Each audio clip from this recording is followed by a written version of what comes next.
Welcome to the Phillip Wylie Show. Take a look behind the curtain of professional hacking and hear compelling discussions with guests from diverse backgrounds who share a common curiosity and passion for challenges and their job. And now, here's your host, offensive security professional, educator, mentor, and author, Phillip Wylie.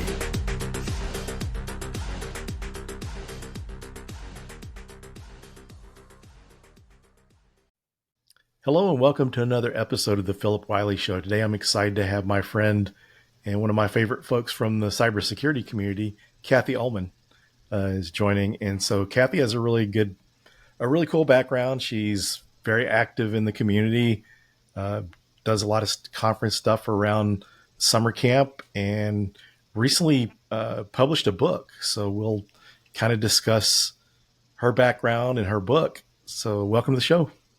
Thanks. I'm delighted to be here, Phil, and it's always nice to see you. Yeah, same. It's always good to see you, and nice to get to catch up before we did the recording. But at any rate, if you wouldn't mind introducing yourself and kind of sharing your origin story with our listeners. You bet. So my name's Cathy Ullman. I go by Investigator Chick on the Twitters and, the social media spaces.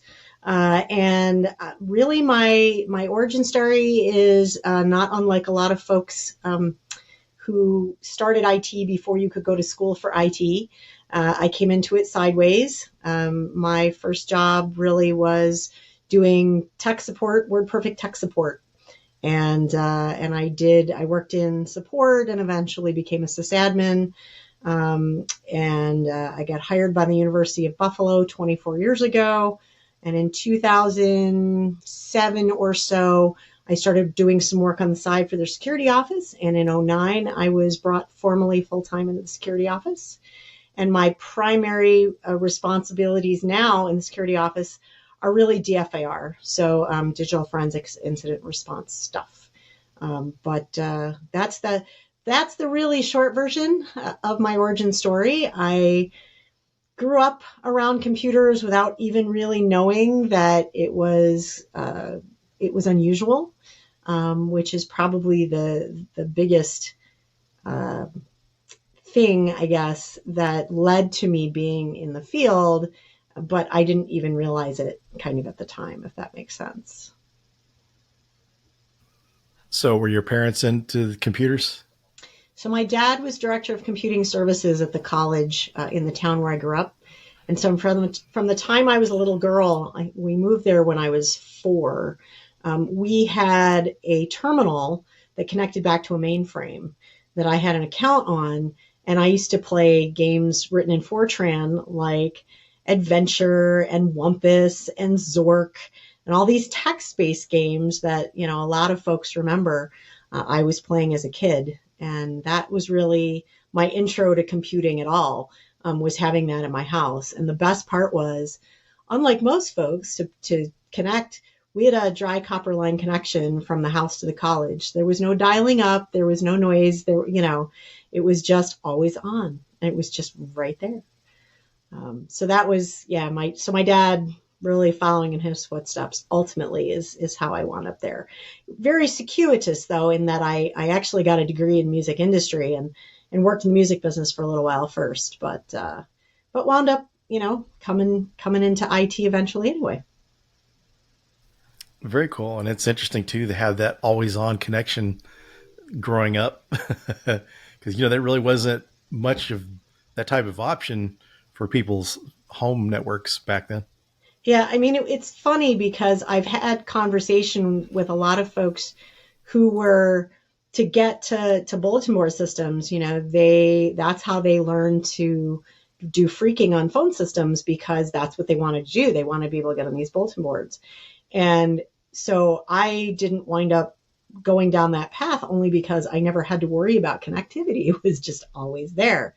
But what I said in the beginning, was so true. Like, I didn't realize what a big deal that was until I found myself in this community, and we're all sort of telling stories about how we got to play with computers in the beginning, and people talk about, well, I had a Commodore 64 and I pissed my parents off because I was always dialed up and using the phone connection, right? Like, I mean, there are a million of those stories, and I didn't have that story because I was never using the phone. But until I started sharing those stories and hearing what others experienced, I had no clue it was a thing. You don't know what you don't know. Yeah, definitely. So what area of, if you could share with our listeners, what area of InfoSec that you work in? So as I mentioned briefly, I predominantly work in digital forensics incident response, although I do a little bit of a lot of different things. I also am responsible for some security awareness, and I do some operational account stuff and monitoring and a variety of other things. I wear a lot of different hats because I work at a major research university and we have a very small office of security folks. So that winds up being a complicated space and the need for many hats. So how did you learn digital forensics? Was this kind of just on the job, or did you go for any training for that? So it was a combination of things. When I first got interested in digital forensics and incident response, there was another guy who worked at the university who had started taking SANS courses and was learning all about that and wanted to show me some things because he knew I was interested.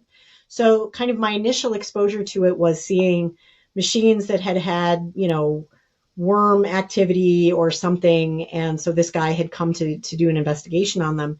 And he started showing me what he was learning from SANS. And he showed me some of the books that he was learning from. That's kind of really where it started. And ultimately, I wound up going through the IASIS course for my CFCE, which is the Computer Forensic Examiner certification that IASIS offers. I've also taken SANS courses and a bunch of other independent classes as well. Yeah, it's kind of interesting that you mentioned the IASIS. My wife actually went through that last summer. And oh, really? Sometime during the fall, she passed her exam. So it was very time consuming. I remember she was in class for like 2 weeks and then had all the work to do afterwards. Yeah. So unlike, for folks who aren't familiar with it, the IASIS certification is way more rigorous and more grueling than SANS, where you sit in a classroom for a week and they throw a lot of information at you and you study for an exam and you take the exam and ideally you pass it. But it's a multiple choice kind of exam. And with IASIS, you are in class for 2 full weeks with a weekend break in between.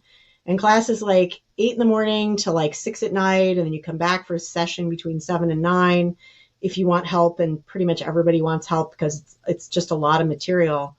And they really start very much from the ground up. They teach you file systems and they teach you binary, because a lot of the folks who are taking the certification, and I know this has changed a little. Originally, if you worked for law enforcement or you worked for a state agency, that was the only way you could get into the course. And now I think they've opened it up to the private sector, at least to some degree as well.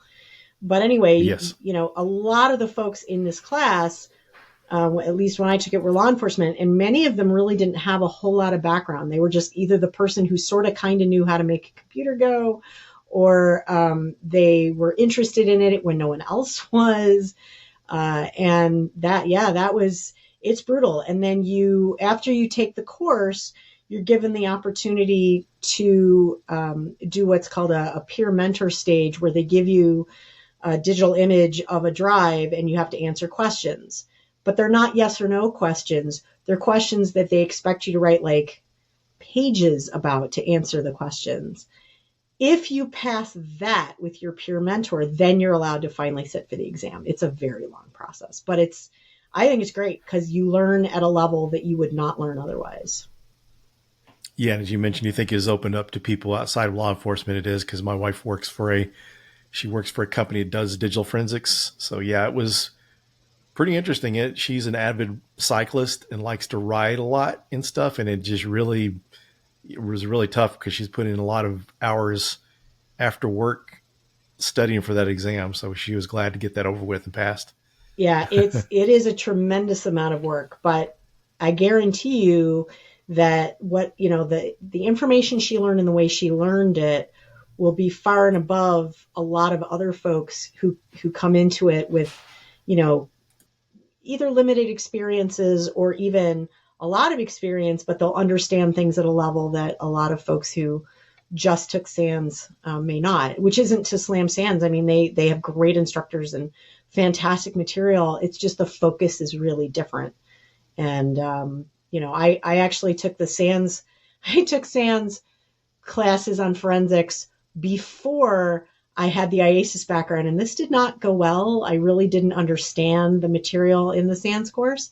After I took the IASIS certification, I went back to my SANS books, and all of a sudden, all of it made a lot of sense, and I was able to build on my IASIS stuff from that point going forward in a way I don't think I would have otherwise. So yeah, I you can tell her I feel her pain, but it's a good thing, and I wouldn't trade it for anything. Sure.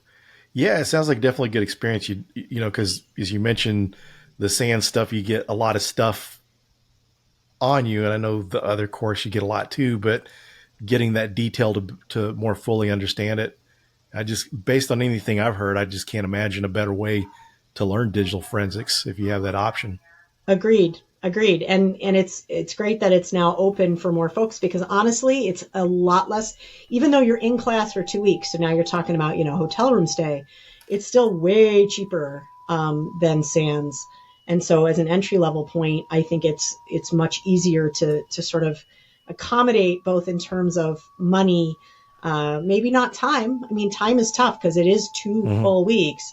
But again, you're surrounded by it. And I think it's so cool because everybody who teaches for IASIS are volunteers. They're all, for the most part, like retired, or some of them are still actively working in law enforcement or with another agency. And it's such a wonderful community. Yeah, I look forward to telling my wife this evening about, I know someone else has been through that. So for someone that wanted to get into digital forensics, what would you recommend as far as a way to learn digital forensics? So I think if you're just sort of approaching it and you're just trying to, sort of understand a little bit about it, if you can take like a smaller class, dip your toe into it, maybe at a B-sides if there's forensics training, or there are some low-cost free options that Defer Diva mentions online. Like that's one way to get some exposure to that. But really, I think at the end of the day, really understanding how file systems work and, really having handle on binary such that you can look at hex code in the raw state and understand what you're seeing. And that's really hard because one of the things that I was taught in those classes, if you ever have to be on a witness stand and you're trying to explain why your results are different from somebody else's results on another witness stand, you need to be able to explain it. You need to be able to explain those differences, not just in terms of, well, the tool that I'm using provided this different result, but you have to be able to explain why the tool gave that different result. And tools like NCASE, for example, and FTK, all they do is interpret the data. So you need to understand how those tools interpret the data. And if you don't, then that's going to be problematic. So I guess that's why I say, like, starting with, the stuff that's not sexy and not fun, right? On getting a better feel for file systems and understanding binary and what hex code looks like can be a great way to start. But at a minimum, there are things like FTK Imager, which you can actually put on your own system and you can look at your own drive and you can see things like that. You just have to be careful because you can make changes you didn't mean to. So I think there's lots of different options out there, but just be careful when you're working with these tools because things can go sideways very quickly. So so if someone was considering that, do you think a good first step would be something like the content of the A+ certification to get to better understand how computers work? Oh yeah, for sure. Because if you don't having an understanding of whatever mechanism that you're putting data onto and how that interacts with the system, yeah, that's a great first step. So since you have your book out that's fairly new, we should probably talk about that. So the title of your book is The Active Defender: Immersion in the Offensive Security Mindset. So if you could kind of tell us about your book and yeah. Sure, I'm happy to. So the title, to a certain degree, gives it away. But what people frequently ask me about is, what do you mean by active defense, right? So that tends to be the tripping point for some folks, because they hear active defense and they think attack back, and that's not really what the intent of that original phrase was. And there's been some great stuff written on this. Rob Lee wrote a paper about this, explaining that the original military conception of active defender was being agile and active within your own environment. So the idea in this book is understanding how offensive security folks think. Because if you understand what they do and how they think, then you can be better as a defender in terms of your own defenses.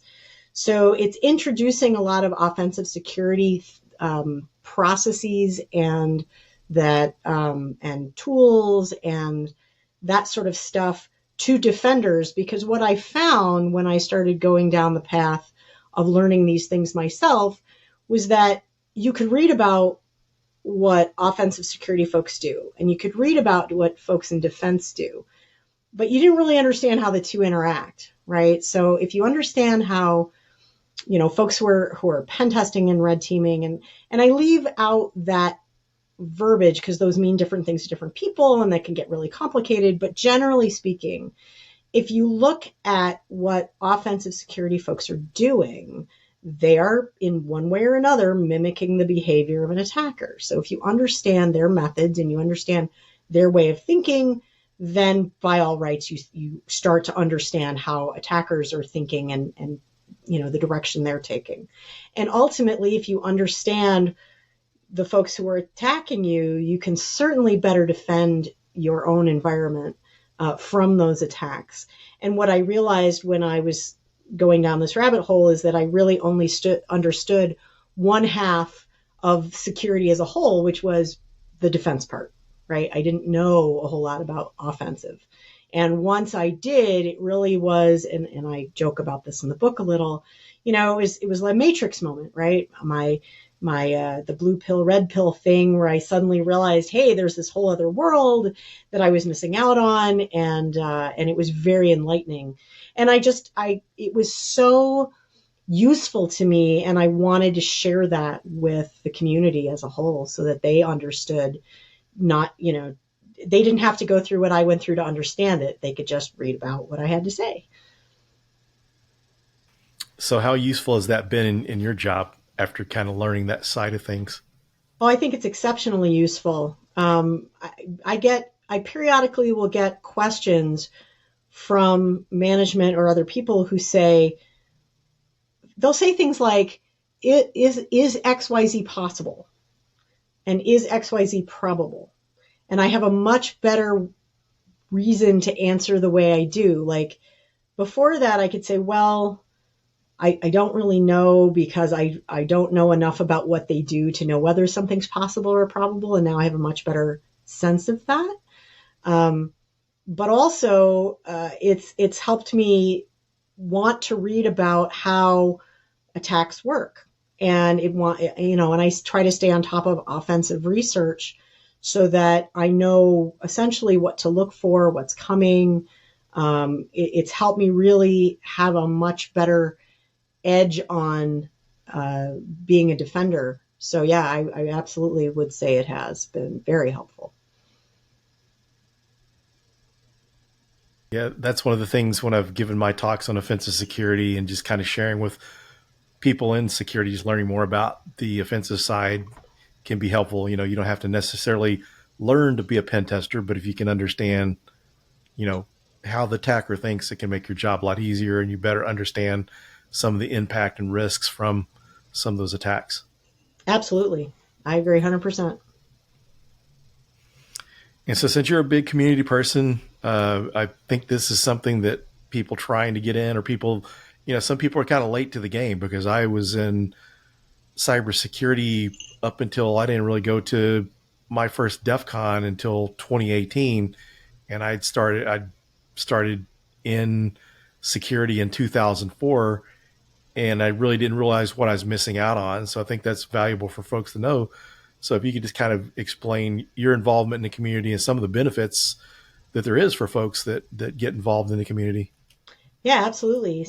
The first thing I will say is that, I was already attending what I would call sort of standard security events, things that were put on by Microsoft or other well-known industry folks.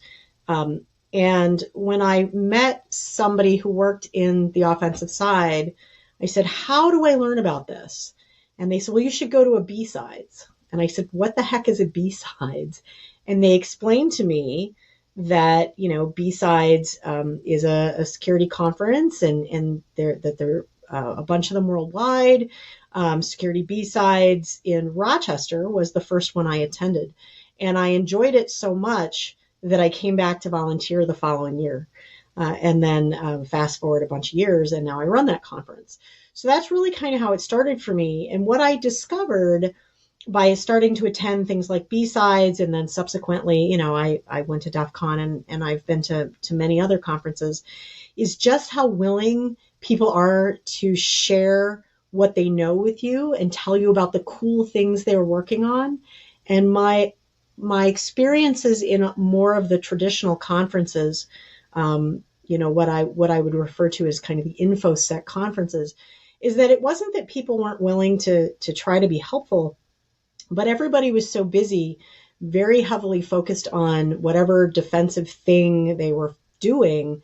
There wasn't the excitement, and there wasn't the willingness to kind of spend a lot of time and share. And what I found in this community is everybody wants to share all the cool things with you. Like, the excitement is palpable when you go to these conferences. So, I have spoken at, I spoke at Wall of Sheep at DEF CON. I've spoken at a number of other conferences, CypherCon, Blue Team Con, just all these different events. And it's just exciting, right? It's invigorating, and you meet new people who teach you about new things. And then when you stumble across something in your day job and you're like, I don't understand this. Now you have this awesome community. You can reach out and say, hey, I don't understand this, help. And you get 47 people who are all willing to show you as nitty gritty and detailed about whatever it is as you could ever want. And it's just been an amazing, empowering experience, especially as a woman in security, where, I've been very fortunate. I haven't had some of the struggles of some other folks. I think maybe because I'm in higher ed. And so, in some ways it's been a little bit easier. But yeah, the community has been absolutely amazing. And that's why I wanted to write the book. I wanted to give back to this amazing community that's given me so much.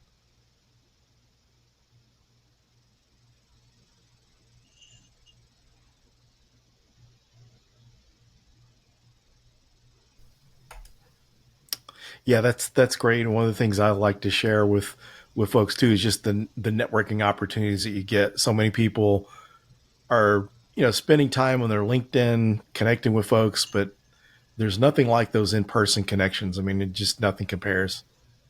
I agree. And I've met a lot of people virtually in a variety of ways, and then had the opportunity to meet them in person. And that just reinforces typically what I've already learned about them. So, throughout COVID, I certainly met a whole bunch of people through various online forums and whatnot. And I've just been so honored to get to know a lot of them in person, and it's just reinforced those relationships and grown from there. Yeah, it's been pretty amazing how much of a change it's made. I mean, personal experience, if I need to find jobs, it makes it a lot easier if you're plugged into the community opposed to just, being connected on LinkedIn. Yeah, I can believe So that. as far as opportunities, I'm sorry, go ahead. I was going to say, I personally, thankfully, have been in the same place for a number of years. It's one of the sort of unique things I think about being in higher ed is I've been there 24 years, and I've had the opportunity to kind of grow into different spaces within that without having to jump ship. Because I know a lot of folks in private industry, to get a better opportunity, it's kind of required to move around. So just out of curiosity, working in higher ed like you've worked, what are some of the benefits? Because I know there's all sorts of opportunities out there in your skill set. I would imagine there's places that you could go to possibly make more money. So what are kind of the benefits of working in higher ed like you're doing? So there are a number of them. I can't deny the number one benefit, frankly, it is my benefit package. You literally, even if I had like all the money in the world, the benefit package I have through the state is not something you can buy. And, the medical benefits that I have are absolutely out of this world. I rarely have to fight with insurance companies over getting something covered, medications, procedures, what have you. It's kind of amazing. The retirement benefits, if I stay with the state, are again like out of this world. And so, I can't deny that that's a huge chunk of it, but I really love working for an educational environment because there's always opportunities to learn new things. I love to get in front of students and talk to them. And so I do that where I can. I help educate our own folks in the university as a whole. I love to learn myself. I got a PhD for next to nothing while I'm working at the university. I think for me, one of the biggest things is that if I went to work for a company, it would be very, very difficult for me to feel as excited about the product as I do about higher ed. So while I know there are some challenges, financial and otherwise, with higher education, I truly believe in our product. I think being well educated, which isn't to say you have to go to college because it's not for everybody, but I think that, it does provide a tremendous opportunity for folks to learn about how they learn best, grow as people, experience all kinds of new cultures and have all these new experiences. And I know that the flexibility that I have, which is the other huge thing, my day job really encourages me to do the kinds of things I've been doing, to write the book, to go to conferences, to speak, to be involved in, CCDC and CPTC, which are the college level cyber defense and pen testing competitions and all those kinds of things. And if I were in a corporate job, I might not have the opportunity to be involved in all those things. So you're right. It would be really awesome to get the kind of salary that, I might get in corporate America, but I would lose out on a lot of things that for me are more important. Number one being stability. I bounced around a bit as a kid, and so stability has become foremost for me. And that's certainly a thing I have found at the university. Yeah, that's a nice thing because in corporate America, whenever someone thinks there's a sign of a recession or things aren't doing good, then the knee-jerk reaction is to lay off a bunch of people. So that's really nice to have that benefit. And really, at the end of the day, you're showing a good example that it's all about being happy, and it's not always about the money. The stress you can endure in these other jobs could take years off your life, and if you're happy where you're at, and a big benefit, something I've experienced. I worked for a bank before, and if you spoke at conferences, legal would have to go through and review your talk. If you were interviewed by the press, and it'd be nothing related to the company, they would expect you to talk to the press, talk to the legal department or someone else. It was really kind of hard to really function that because, there's a lot of people in our industry that don't say where they work, or they'll use handles so that way it doesn't reveal where they work to be able to continue to do what they're doing. So that's nice that you're able to do that. One thing I'm kind of curious about as far as benefit wise, I know some companies do that and some of the government type entities. And I was wondering about like your situation. So when you retire, do you get to take that keep those medical benefits? I certainly do. I get to keep my medical benefits for life. Essentially, you get, if you have 200 sick days on the books when you retire, the money from those sick days goes into a pool, and that's what pays out your benefits for life. And I also get to continue dental and vision. I have to pay a little something for those, but I get to keep basically all the benefits that I have now when I retire. And that's huge. Not to mention, they do put a huge chunk of change into my retirement on top of that. So yeah, it's a huge benefit. That's amazing benefits, because just to be able to have your insurance when you retire, because most people have to go with Medicare and it's just not as good. You have to get all these Part B and C plans to cover everything. And yeah, I mean, so, I will that's tell nice. you, That's worth it alone. You still have to go on Medicare once you reach a certain age, but you don't have to pay for supplemental coverage. That's what this picks up, essentially, is all that extra stuff. And your prescription coverage is way better than what you traditionally get with Medicare, because it's also a state prescription policy that you get. So just as an example, I have a friend who is about to move to Medicare, and she's on medication that right now she pays, I think it's maybe $5 a month for. When she moves to these new plans, it's going to cost her $2,000 a month for a while. And I think I'm on similar medication. I think it'll cost me $50. So just, by comparison, and that's huge. It's, not having to worry about that is amazing. Yeah, I bet I can imagine. So we're getting down towards the end of the show. Is there anything you'd like to share that we didn't cover? I don't think so. I mean, the big thing that I guess I'd like folks to know is, I'm out there. If there's something that I can help with, don't hesitate to reach out and ping me and say, hey, I want to learn more about this or that. I try to be as available within reason as I can. And if you see me at a con, feel free to come up and say hi, because I love meeting new folks. Yeah, and for everyone listening, we'll be sharing Cathy's social media account links as well as her book. So, and definitely you should check out her book. So thanks for joining again. My pleasure. Thanks for having me. Thanks everyone for listening, and we'll see you on the next episode. Thank you for listening to The Phillip Wylie Show. Make sure you subscribe so you don't miss any future episodes. In the meantime, to learn more about Phillip, go to thehackermaker.com and connect with him on LinkedIn and Twitter @Phillip Wylie. Until next time.